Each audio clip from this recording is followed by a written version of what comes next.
यश मिळालं नाही, तर काही माणसांना यश मिळालं, मात्र त्यावेळी नेमका त्यांचा अंत झाला. मुळात यश आणि अंत या दोन्ही टप्प्यांच्या मधोमध उभं राहून स्वतःच्या काळाचं रक्त आपल्या लेखणीला पाजत मातीखाली दबलेल्या माणसांच्या उकार्याने आपल्या साहित्यातून अक्षरबद्ध केले. ते लोकशाहीर साहित्यरत्न साहित्य सम्राट यांच्या संदर्भाने त्यांच्या जीवनावरती अल्पशा प्रकाश टाकण्याची संधी साहित्यरत्न लोकशाहीर अण्णाभाऊ साठे यांच्या जयंतीनिमित्त यशवंतराव चव्हाण या सभागृह वार्षिक येथे जयंती उत्सव मंडळाच्या पदाधिकाऱ्याने मला दिली. मी रुद्रज्योतिराम जोंबाडे अण्णाभाऊंच्या नजरेतील आजचा तरुण या विषयावर माझे मत मांडणार असून ते तुम्ही विवेक बुद्धीने स्वीकारावे.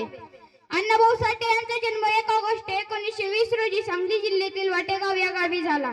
त्यांचे पूर्ण नाव तुकाराम भाऊराव साठे असे होते. त्यांच्या वडिलांचे नाव भाऊराव तर आईचे नाव वालुबाई असे होते.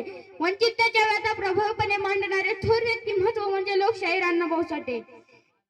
मित्रांनो, आजचा तरुण कसा असावा? आपल्याला जर स्वामी विवेकानंदाच्या भाषेत जर पाहिजे असेल तर ज्याच्या चेहऱ्यावर तेज आहे, देहामध्ये शक्ती आहे, मनामध्ये उत्साह आहे, बुद्धीमध्ये विवेक आहे, हृदयामध्ये करुणा आहे, मातृभूमीवर ज्याचे प्रेम आहे, इंद्रियावर ज्याचा संयम आहे, मन ज्याचे स्थिर आहे, आत्मविश्वास ज्याचा दृढ आहे आणि इच्छाशक्ती प्रबळ आहे, त्यालाच तरुण म्हणावं.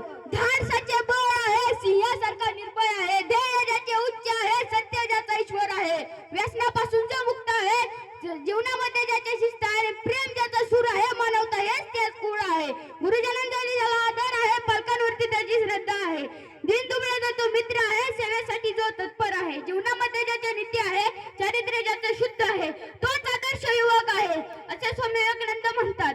अण्णाभाऊ साठे यांनी आपल्या साहित्य आणि विचारातून समाजाला एक नवीन दिशा दिली आहे आणि त्या तरुणाईचे स्थान अत्यंत महत्त्वाचे आहे. जाता जाता मी एवढेच म्हणेन की 100 वर्ष शेळी होऊन जगण्यापेक्षा एक दिवस वाघ होऊन मेलेलं बरं. जय भीम, जय लहुजी, जय हिंद, जय भारत.